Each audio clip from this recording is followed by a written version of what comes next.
Or, c'est proprement avoir les yeux fermés sans tâcher jamais de les ouvrir, disait Descartes, que de vivre sans philosophie.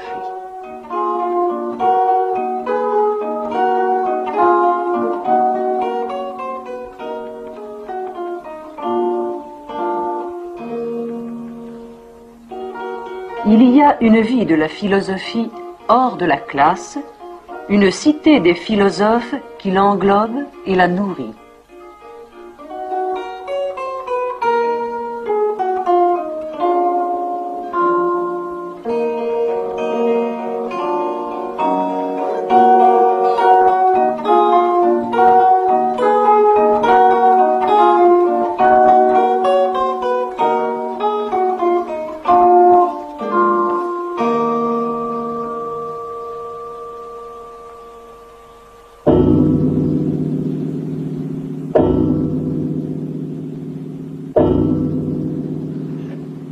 Qu'est-ce que la psychologie?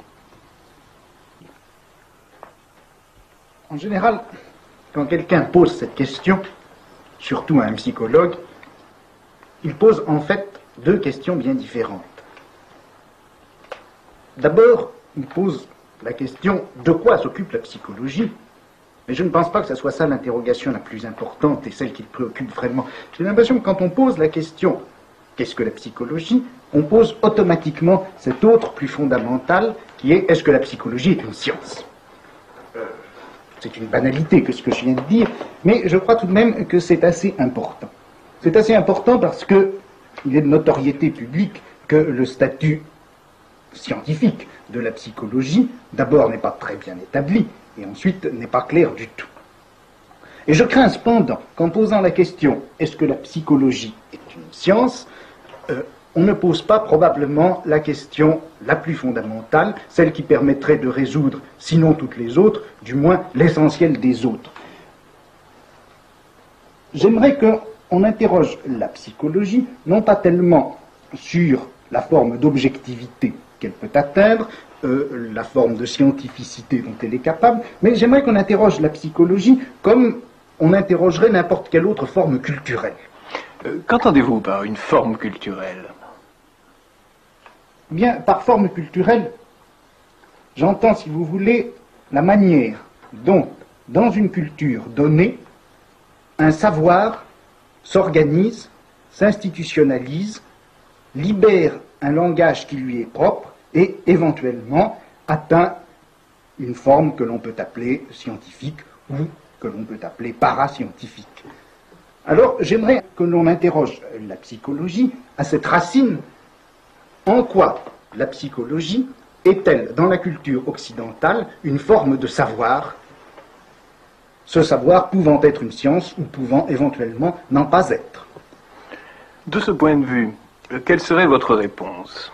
Eh bien, je crois que la psychologie appartient à une certaine forme culturelle qui s'est constituée dans le monde occidental, peut-être dans le courant du XIXe siècle, et cette forme culturelle, tout en apparaissant à ce moment-là, ne date pas absolument, entièrement du XIXe siècle. Il est évident que la forme culturelle que la psychologie a instaurée s'inscrit à son tour dans l'histoire de bien d'autres formes culturelles. Je pense par exemple à ce qu'a pu être la confession pendant tous les siècles chrétiens. Je pense également à ce qu'a pu être la littérature ou le théâtre, à ce qu'ont pu être aussi ces institutions qu'ont été au cours du Moyen-Âge, au XVIe siècle encore, les cours d'amour, les salons, etc. Enfin, voyez-vous, c'est toute cette interrogation que l'homme a toujours portée sur lui-même. C'est cette interrogation qui a pris à un moment donné cette forme culturelle que l'on appelle la psychologie. Vous n'avez pas cité la philosophie. Est-ce que la philosophie n'est pas une forme culturelle, ou bien n'y a-t-il aucun rapport entre la psychologie comme forme culturelle et la philosophie?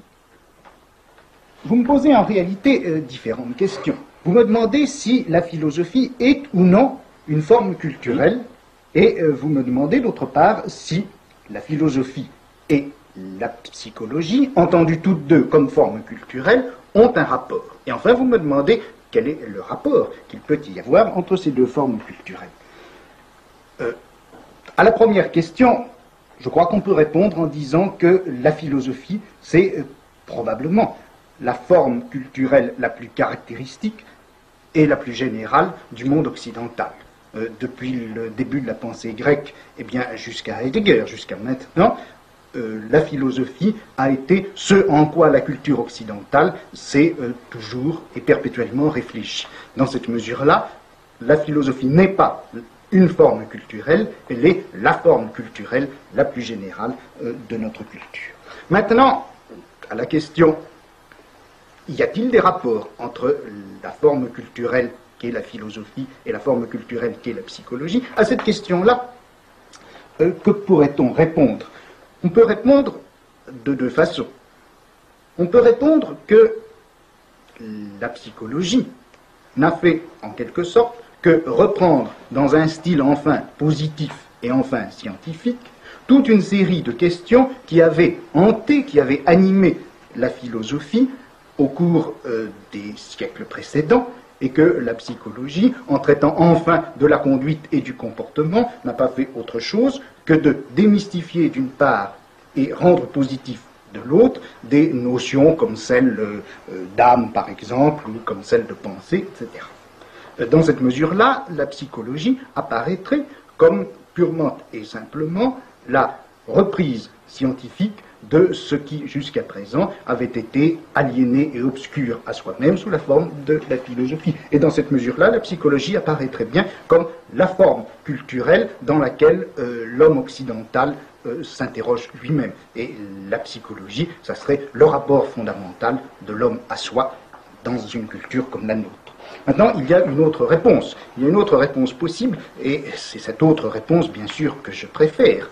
Ça consisterait à dire que la philosophie étant la forme culturelle la plus universelle dans laquelle l'Occident s'est réfléchi, il s'est produit à un moment donné, dans cette forme culturelle et dans cette interrogation qu'elle autorisait, il s'est produit un événement assez fondamental qui date probablement du début du XIXe siècle, peut-être déjà de la fin du XVIIIe. Cet événement, ça a été l'apparition de ce qu'on pourrait appeler une réflexion de style anthropologique. C'est-à-dire qu'est apparue à ce moment-là, pour la première fois, cette interrogation que Kant a formulée dans sa logique, l'interrogation « qu'est-ce que l'homme ?» Mais tout de même, avant Kant, il existe des traités intitulés « Traités de la nature humaine ». Il existe une réflexion sur l'homme. Oui, mais je crois que la réflexion sur l'homme, au XVIIe et au XVIIIe siècle, tous ces traités sur la nature humaine, tous ces traités de l'homme, ne faisaient en réalité que déployer une réflexion de second ordre par rapport à la réflexion philosophique. C'est-à-dire que le problème de la philosophie était, au moins depuis l'époque chrétienne, une réflexion sur l'infini. L'homme ne suscitait de questions que par rapport à cette philosophie de l'infini, c'est-à-dire qu'on se demandait à quelles conditions et comment il pouvait se faire que des êtres finis puissent, d'une part, avoir une connaissance vraie, c'est-à-dire une connaissance de l'infini, et pourtant être renvoyés perpétuellement à leur finitude de fait par des choses comme l'erreur, comme le rêve, comme l'imagination, etc. Dans cette mesure-là, la question « qu'est-ce que l'homme » n'était pas, je crois, la question fondamentale de la philosophie. Et puis avec Kant, il y a un renversement de perspective. Avec Kant, il y a un renversement de perspective, c'est-à-dire que pour la première fois, la philosophie s'interroge primitivement sur la finitude. C'est à partir de la finitude que l'interrogation philosophique va se déployer. Il est d'ailleurs caractéristique que, quelque temps déjà auparavant, bien sûr, la pensée de l'infini avait émigré du côté des mathématiques. Tout de même, la critique de la raison pure n'est pas une anthropologie. Oui, mais je vous répondrai par le texte de Kant dans la logique.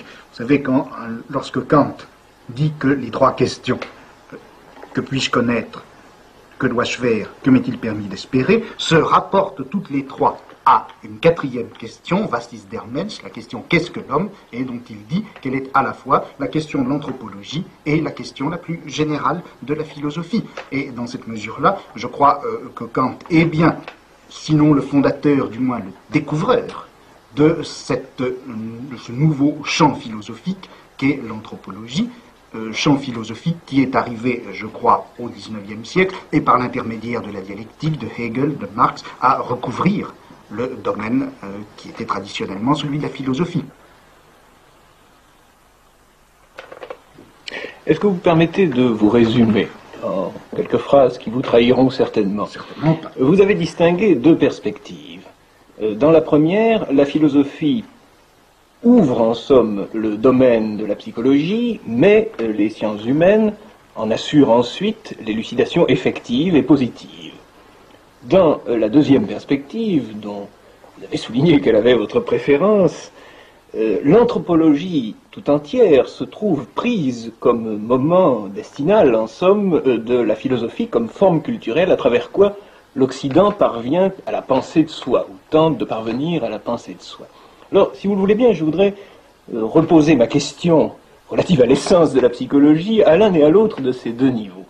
Et d'abord, si l'on admet que la philosophie a en somme prescrit implicitement son domaine aux sciences humaines en général, les sciences humaines prenant maintenant dans l'optique positiviste, disons, le relais de la vieille question philosophique. Dans cette optique-là, en admettant que vous puissiez la mimer provisoirement, qu'est-ce qui assure la spécificité de la psychologie au milieu des autres entreprises que l'on désigne communément du nom de sciences humaines? Eh bien, je crois que ce qui a caractérisé la psychologie et ce qui a fait qu'elle elle est probablement encore la plus importante des sciences humaines, la science humaine en quelque sorte rectrice, ça a été la découverte de l'inconscient par Freud. C'est-à-dire que la psychologie a elle-même, à l'intérieur de soi, opéré vers la fin du XIXe siècle une reconversion tout à fait étonnante et qui est, je crois, qui ouvre, je crois, la dimension la plus problématique et la plus fondamentale de la psychologie. On peut dire en gros que la psychologie, depuis la fin du XVIIIe siècle jusqu'à la fin du XIXe siècle, a essentiellement, s'est donné explicitement pour projet de faire l'analyse de la conscience, analyse des idées sous la forme de l'idéologie, analyse de la pensée, analyse des sentiments, etc. Et c'est à la fin du XIXe siècle que, brusquement, pivotant autour de son objet, la psychologie ne s'est plus donnée comme science de la psyché consciente, mais science de quelque chose qui venait d'être découvert, science de l'inconscient. Or, à partir du moment où la psychologie se découvrait comme science de l'inconscient, elle ne faisait pas simplement, elle ne pratiquait pas simplement l'annexion d'un nouveau domaine, d'un domaine jusqu'à présent ignoré, elle faisait bien plus. Elle restructurait entièrement le domaine de toutes les sciences humaines. En effet, en découvrant l'inconscient, la psychologie découvrait que le corps lui-même faisait partie de notre inconscient, que la collectivité à laquelle nous appartenons, le groupe social, la culture dans laquelle nous avons vécu font partie de notre inconscient. Elle découvrait que nos parents, notre père, notre mère ne sont pas autre chose que des figures dans notre inconscient, etc. Si bien que toutes les sciences qui avoisinaient la psychologie, comme la physiologie, comme la sociologie, se sont trouvées remodelées et reprises en compte par la psychologie elle-même, par la médiation de cette découverte de l'inconscient. De telle sorte que la psychologie est ainsi devenue, au niveau de ses fondements les plus secrets, elle est devenue probablement ce qui porte avec soi tout le destin des sciences humaines. Plaçons-nous maintenant dans l'autre perspective. Quelle place peut-on assigner à cette découverte freudienne de l'inconscient dans l'anthropologie conçue cette fois comme moment philosophique de la pensée de l'Occident? Eh bien, là, il s'est produit un certain nombre d'événements. Voyez-vous, je parle toujours d'événements, mais je suis farouchement partisan de l'histoire événementielle, au moins en philosophie. Puisqu'après tout, jusqu'à présent, on n'a jamais fait l'histoire de la pensée qu'en termes abstraits de structure générale, idéale et intemporelle. Eh bien, il faudrait peut-être risquer une histoire purement événementielle de la philosophie, et non pas des philosophes. Eh bien, si on faisait une histoire événementielle de la philosophie, je crois qu'il faudrait constater une série de faits, d'événements en quelque sorte bruts dans l'être même de la philosophie, qui se sont passés au XIXe siècle.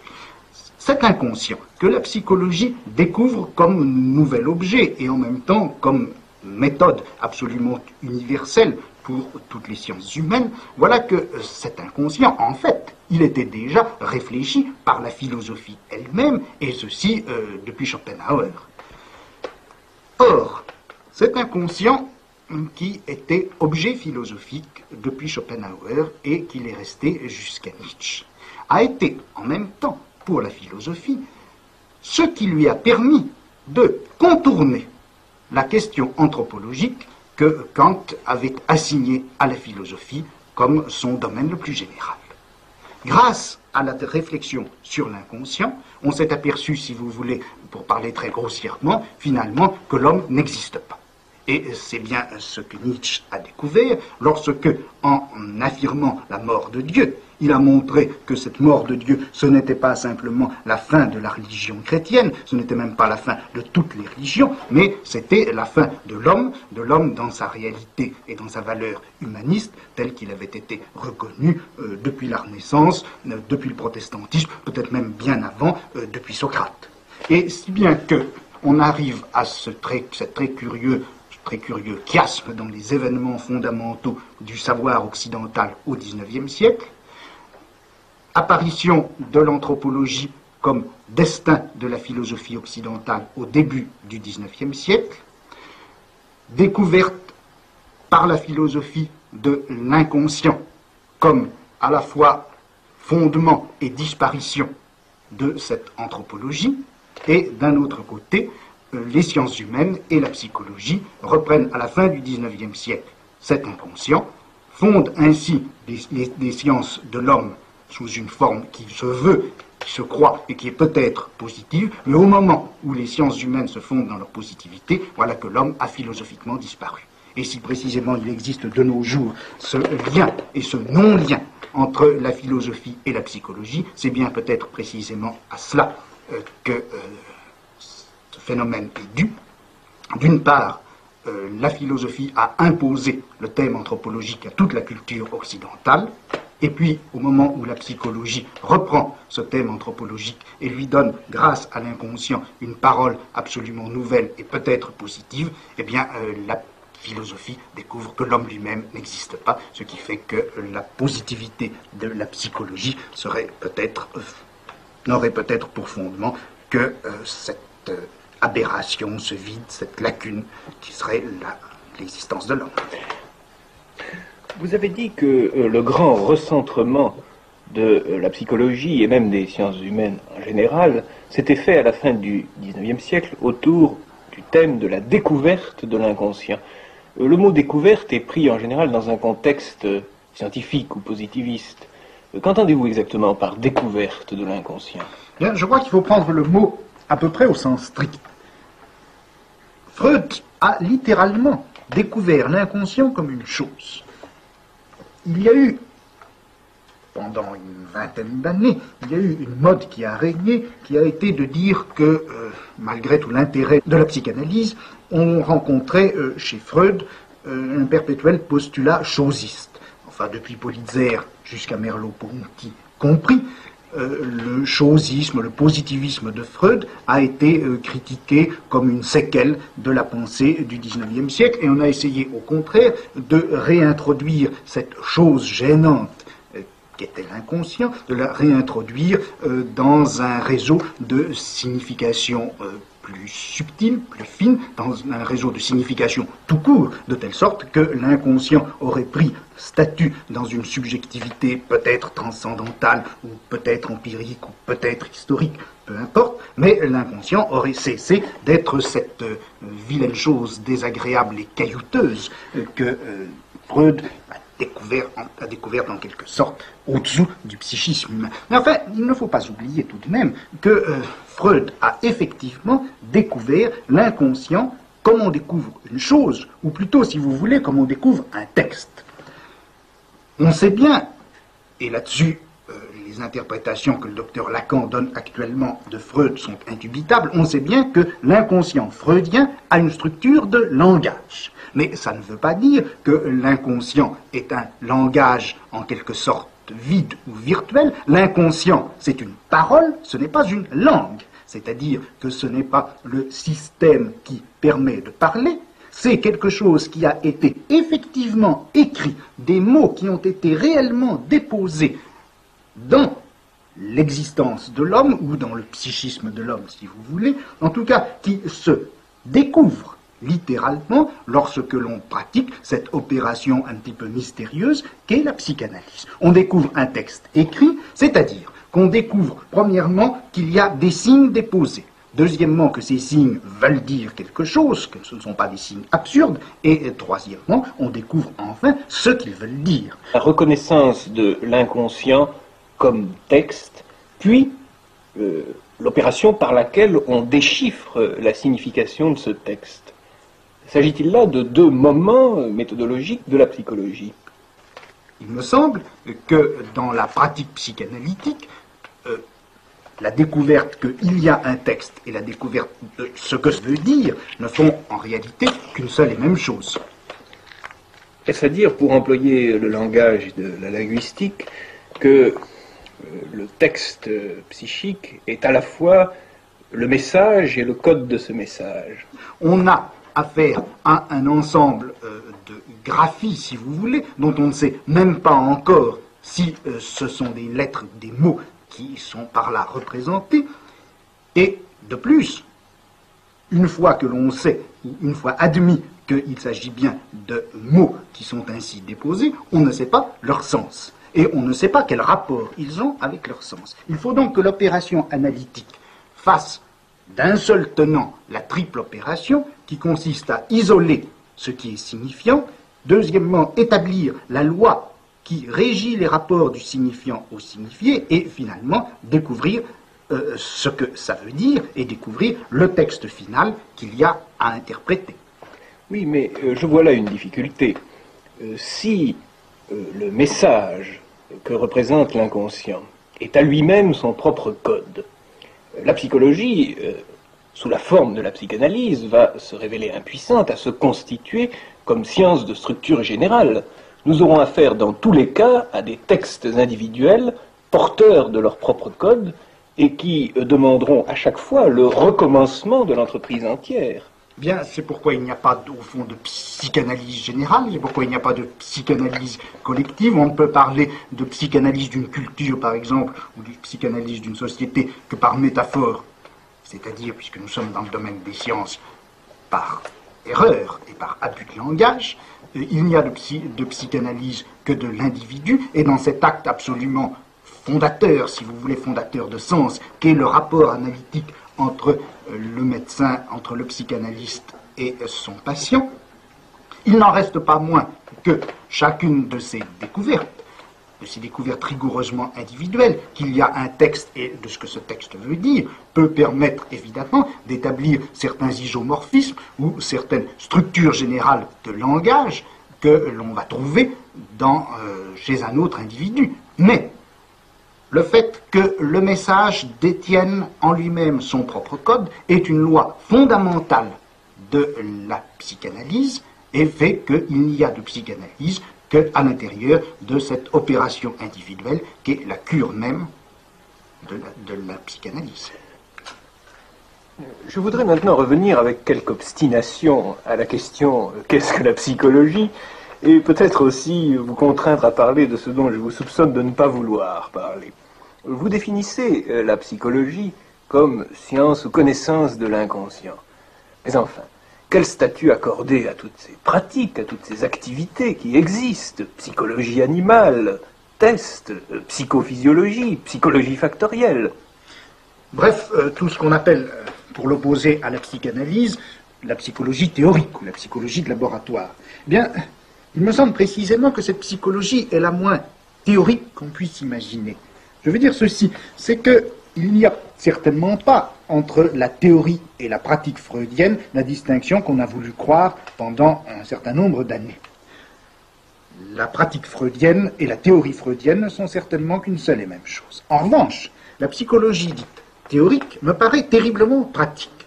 Je veux dire ceci, c'est que les rapports de production ont changé entre le 19e et le 20e siècle. Les rapports de production ont changé, et puis, de plus, l'homme est apparu comme n'étant pas simplement un producteur, mais maintenant comme un consommateur.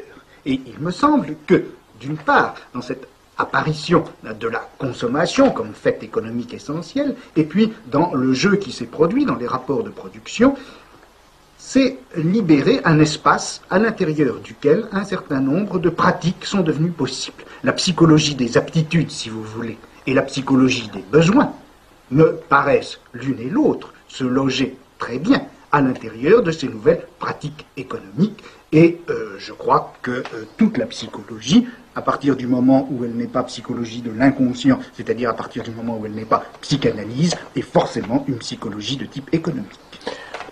On a fait grand usage, au moins à une certaine époque, pour distinguer, pour opposer psychologie expérimentale ou positiviste et psychologie anthropologique, disons, de la distinction entre explication et compréhension. Est-ce que ça vous paraît avoir un sens? Je crois que ça en a un et très profond. Mais je ne suis pas sûr que la notion de compréhension, que le mot même de comprendre, soit absolument le mieux adapté. Il me semble, si vous voulez, que ce qui s'est passé, c'est en gros la chose suivante.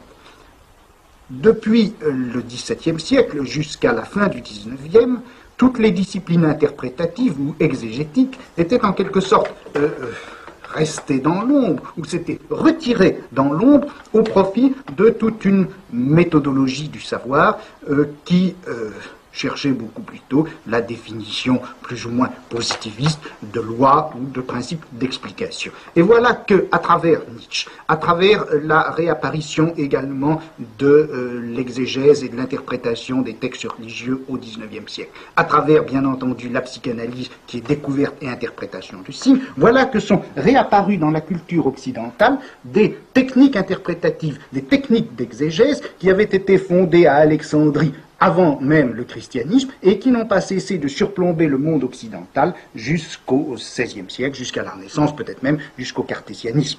Et c'est la réapparition de ces techniques interprétatives que Dilthey a appelé du mot peut-être pas très ajusté de comprendre. J'aimerais mieux que l'on dise expliquer et interpréter, ça me paraîtrait beaucoup mieux caractériser ce mouvement de bascule par lequel la vieille exégèse alexandrine a réapparu chez nous à travers Freud et jusqu'aux psychanalystes contemporains.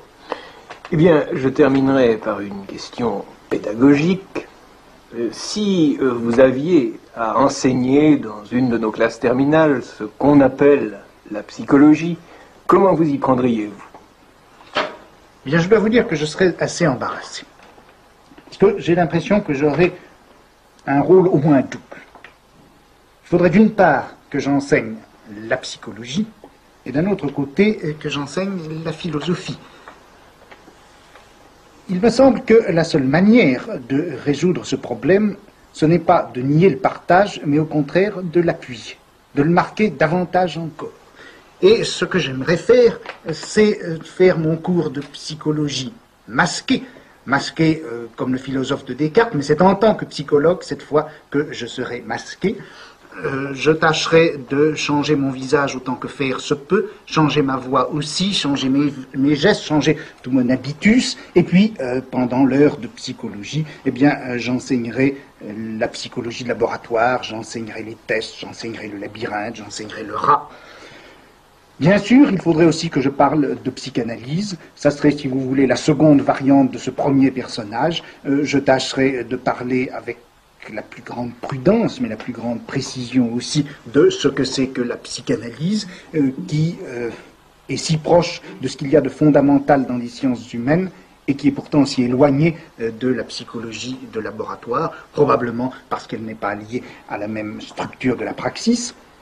Et puis alors, pendant l'heure suivante, je serai philosophe, c'est-à-dire que j'enlèverai mon masque, j'essaierai de reprendre ma voix, et c'est à ce moment-là, dans toute la mesure, au plus près de moi-même, que j'essaierai de parler de ce que c'est que la philosophie.